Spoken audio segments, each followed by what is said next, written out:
we will discuss about the vectors of public health importance. This knowledge is essential for disease control strategies. So let's dive in. Let's start with the basics. What exactly is a vector? A vector is an arthropod or any living animal like a snail that transports the infectious agent to the susceptible individual. Now, transmission can occur in two ways by a vector. First, biological transmission. Second type is mechanical transmission. In biological transmission, the disease agent, it passes through a development cycle or simply multiplies the number or both. So it is a development cycle or multiplication. Mechanical vector, there is no development or multiplication inside the vector's body. The vector simply carries the infectious agent on its surface. Arthropods, they are the most important group of vectors. Their body is typically divided into head, thorax and abdomen. So some have cephalothorax and abdomen. They have 3, 4 or 5 pair of legs, and some possess 1 or 2 antennae, pairs of antennae, 1 or 2 pairs of antennae. Some are winged while others are wingless. You will find arthropods in land or air or water. Common examples include mosquitoes, houseflies, sandflies, cockroaches, etc. Notice the diversity here. Each has its unique characteristics relevant to disease transmission. Typically, this slide shows the life cycle of a mosquito. The adult mosquito lays eggs in water. These eggs hatch to give rise to larvae. These larvae undergoes metamorphosis to produce pupa, from which the adult mosquito emerges. So this completes the life cycle of a mosquito. There are 3 main genera of mosquitoes of medical importance. These are Anopheles, Aedes and Culex. We will discuss about a few very elementary features by which we can distinguish which genera is which. For example, for converting this generic mosquito into Anopheles, we look for the spots on the wings.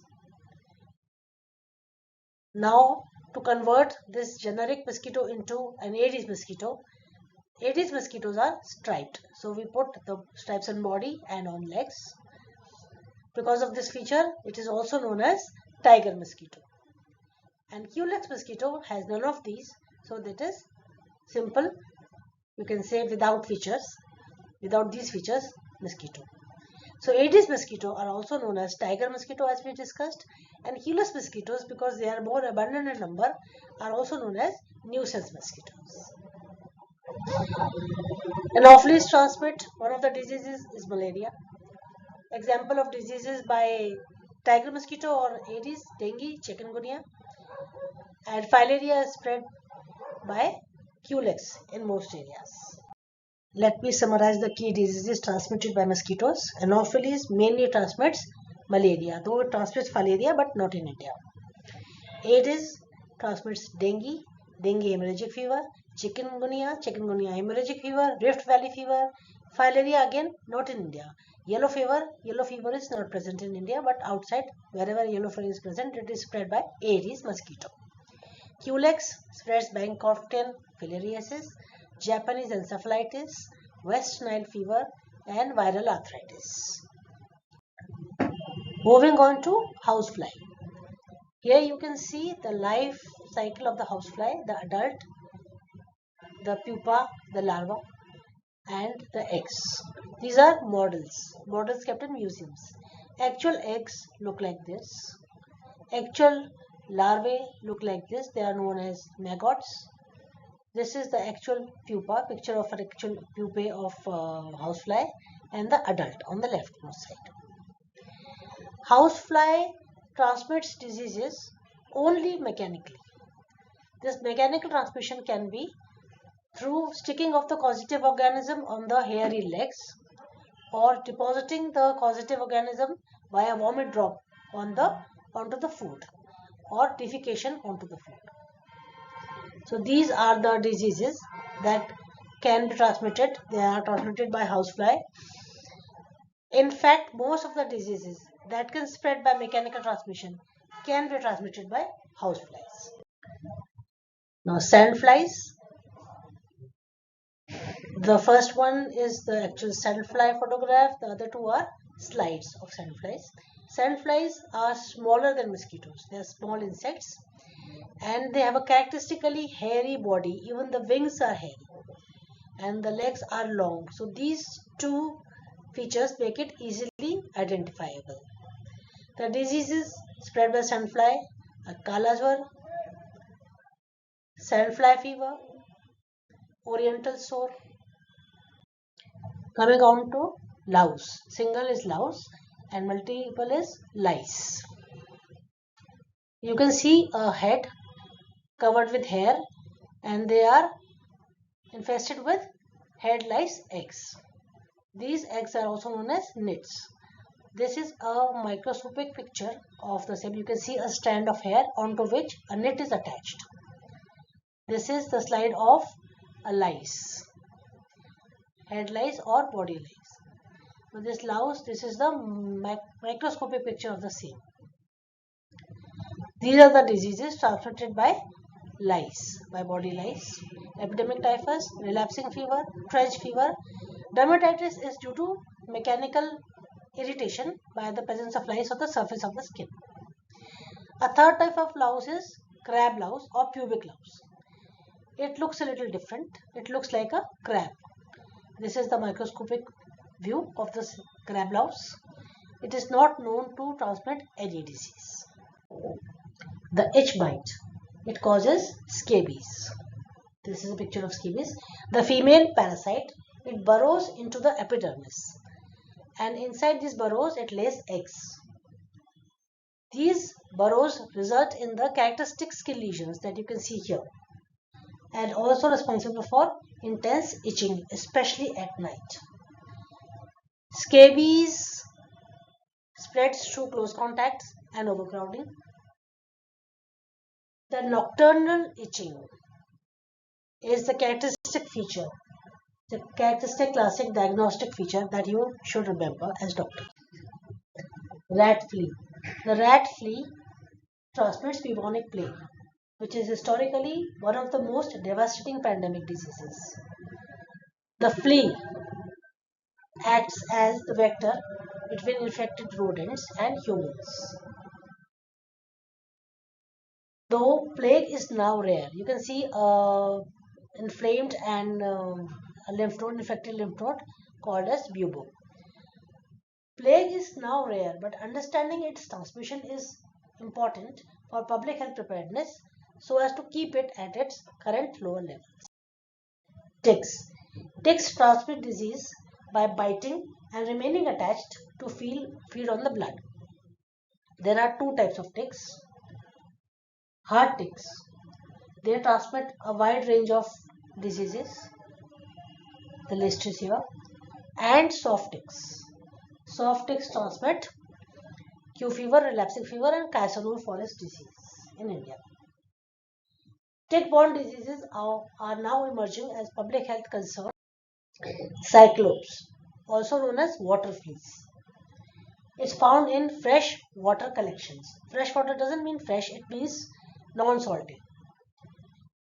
Cyclops have two important public health roles. First, cyclops are the intermediate host of dracunculiasis or guinea worm disease. This has been eliminated from our country.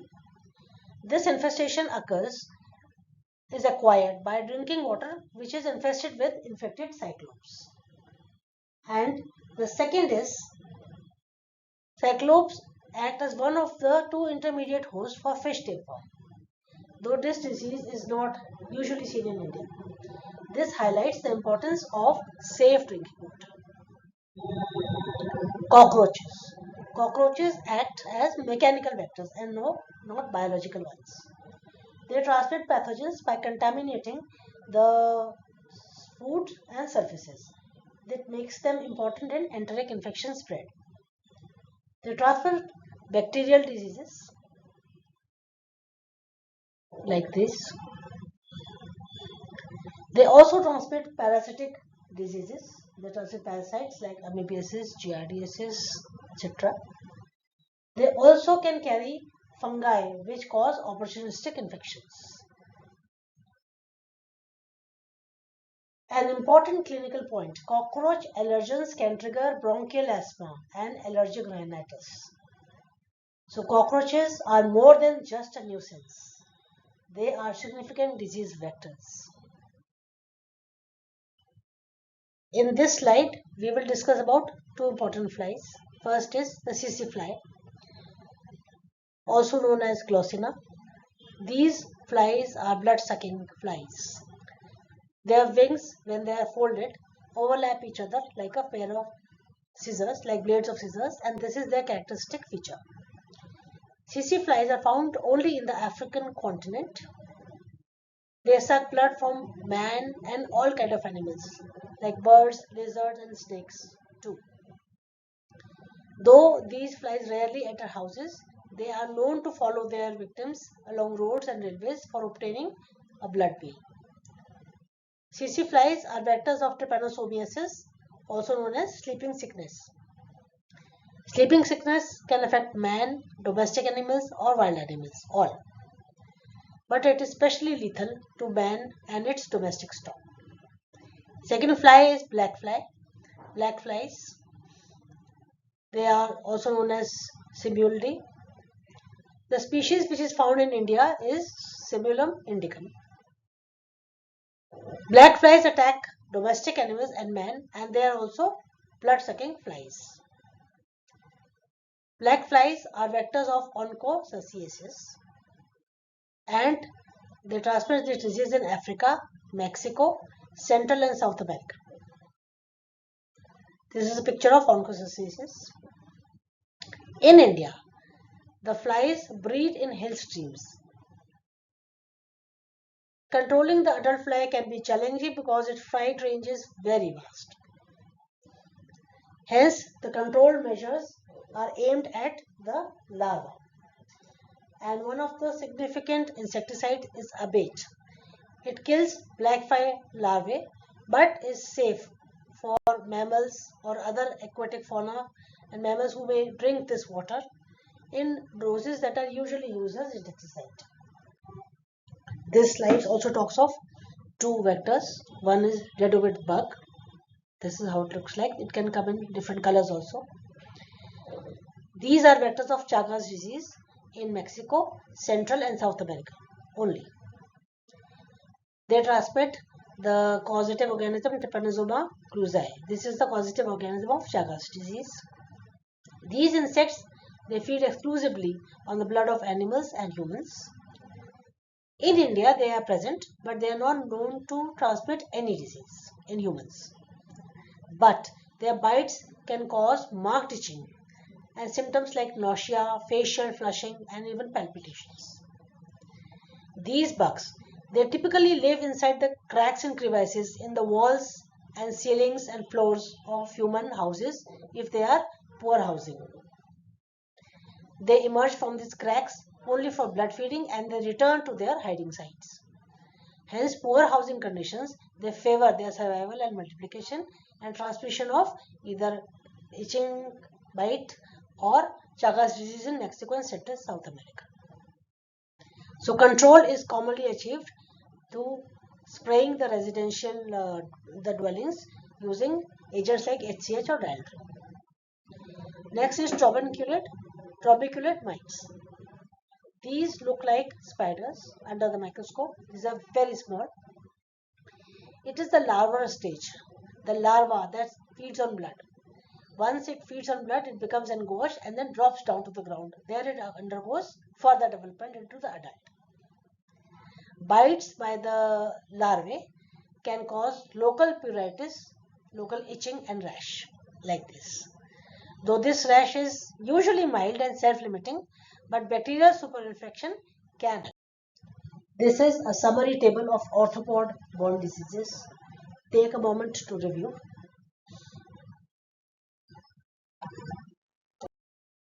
Shifting to rodents, particularly rats.